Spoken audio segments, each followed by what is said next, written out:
Nakon 9 mjeseci zatočeništva u neljudskim uvjetima, 14. kolovoza 1992.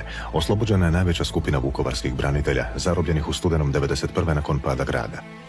Tjedan dana prije razmjenu su u Budimpešti dogovorili hrvatski premijer Franjo Gregorić i jugoslavenski predsjednik Milan Panić. Razmjena je obavljena na takozvanoj ničijoj zemlji između Nemetina i Sarvaša, nedaleko od Osijeka.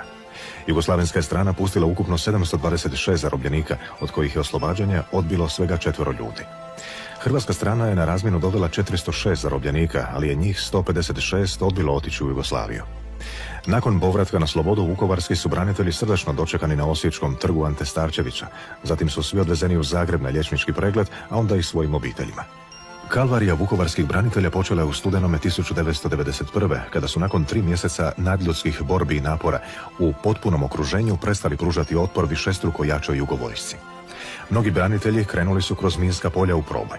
Oni koji su ostali nadali su se humanom tretmanu i potpori promatrača Europske zajednice koji su nadgledali evakuaciju grada.